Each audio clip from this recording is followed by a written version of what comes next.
গল্প যত গভীরে যাবে গল্পের টুইস্ট ততটাই বাড়তে থাকবে। চলো শুরু করি আজকের গল্প, অলিখিত অধ্যায়। তোমার এত সাহস, ভালোবাসার জন্য নিজের দেশ ছেড়ে একা অচেনা অজানা এক দেশে চলে এলে।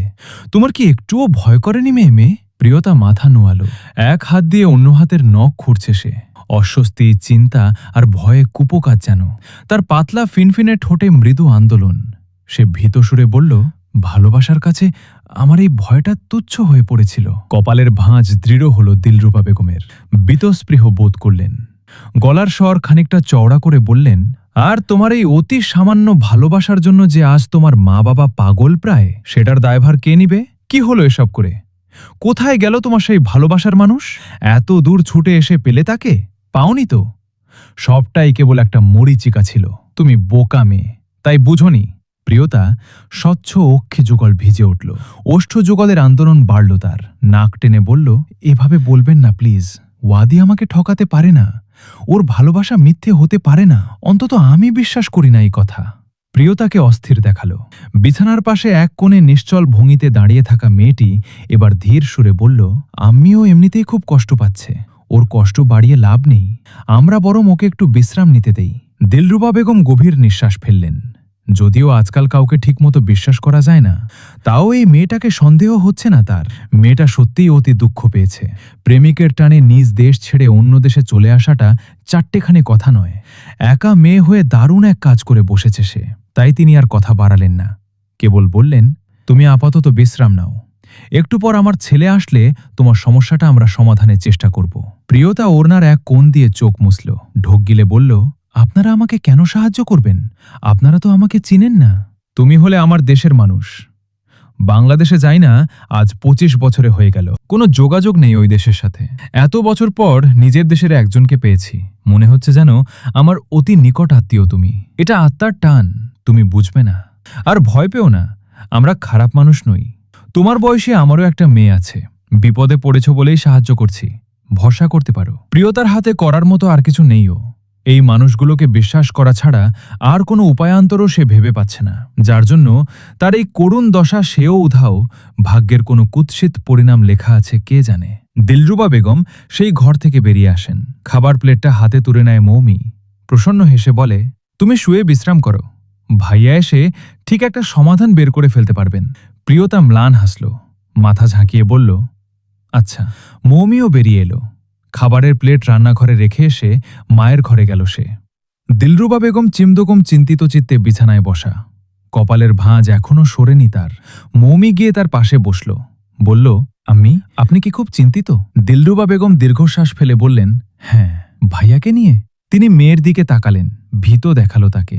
বললেন, তোর ভাইকে না জানিয়ে মেয়েটাকে তো নিয়ে এলাম। এবার ও বাসায় আসলে কি করব? কি করবে আর? সব খুলে বলবে। দিলরুবা বেগম চিন্তিত সুরে বললেন, তোর ভাইকে তুই চিনিস না? এভাবে বলা নেই কওয়া নেই এক অচেনা মেয়েকে ঘরে তুললাম। পুরো বাড়ি না এসে মাথায় তুলে আমি সেই চিন্তাতেই আছি। মৌমিও সমান চিন্তায় পড়ল। বলল, জি আমি, এই চিন্তা তো আমারও হচ্ছে। ভাইয়াকে কি এখনই একবার জানাবে? না না, এখনই বলা যাবে না। আজকে বলে গিয়েছে বেশি ব্যস্ত থাকবে, কল যেন না দেই। একেবারে বাসায় এলেই বলবো সব। আচ্ছা। দিলরুবা বেগম আবারও চিন্তায় ডুবলেন। আনমনে বললেন, মেয়েটাকে আবার বিশ্বাস করে ভুল করছি না তো? মৌমি চেয়ে বলল, আমার তো এরকম মনে হয়নি আম্মি। মেয়েটা সত্যিই ভীষণ বিপদে পড়েছে। ওর চোখ মুখ দেখছি রে না, কেমন ভীত ও সন্ত্রস্ত। দিলরুবা বেগম দীর্ঘশ্বাস ফেললেন।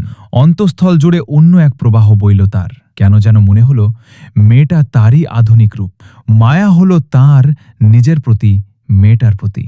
মনে মনে ঠিক করলেন মেয়েটাকে সবটুকু দিয়ে সাহায্য করবেন। ঘড়িতে 8টা বেজে 20 মিনিট। বাইরে থেকে গাড়ির শব্দ এলো। দিলরুবা বেগমের কানে শব্দস্রোত যাওয়া মাত্রই সতর্ক হলেন তিনি।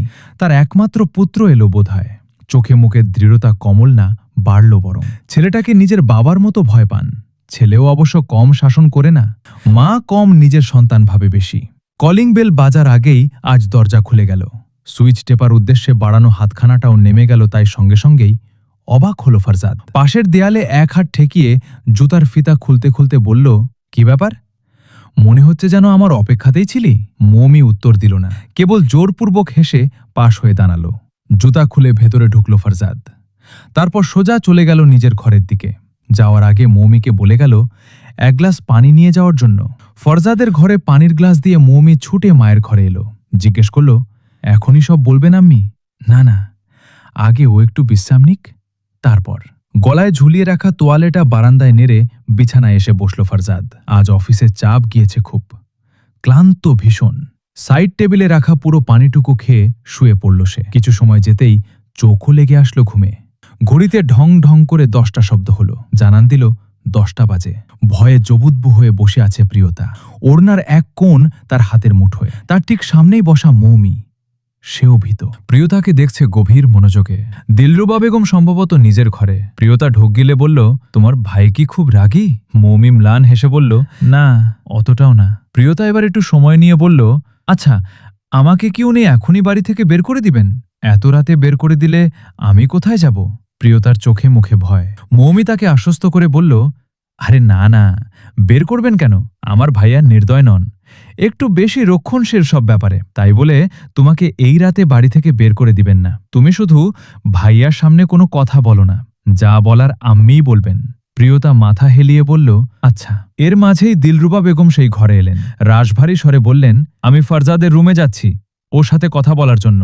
আমি যখন ডাকবো ওকে নিয়ে ভাইয়ের রুমে আসবি। মৌমি বলল, ঠিক আছে। দিলরুবা বেগম চলে গেলেন। আর একটু জড়সড় হয়ে বসল প্রিয়তা। মৌমি তার হাতে হাত রেখে বলল, চিন্তা করো না, আম্মি আছেন তো? ফরজাদ ফাইল হাতে রুম জুড়ে পায়চারি চালাচ্ছে। দিলরুবা বেগম দরজার কাছে দাঁড়িয়ে শুধালেন, বাবা ফরজাদ, ব্যস্ত নাকি তুমি? পিছন ফিরে চেয়ে বলল, না আম্মি, আসুন। দিলরুবা বেগম রুমের ভেতর গেলেন। বিছানায় বসলেন তিনি। বললেন, তোমার সাথে একটু কথা বলার ছিল। ফাইলটা বন্ধ করে ফরজাদ মায়ের পাশে বসল।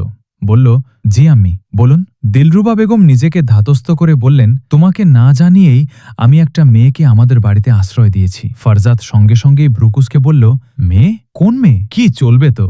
প্রতিটি পর্বে গল্পের টুইস্ট ক্রমাগত বাড়তেই থাকবে। তাই মিস করতে না চাইলে সাবস্ক্রাইব করে এক্ষুনি মনের গল্প পরিবারে যুক্ত হয়ে যাও।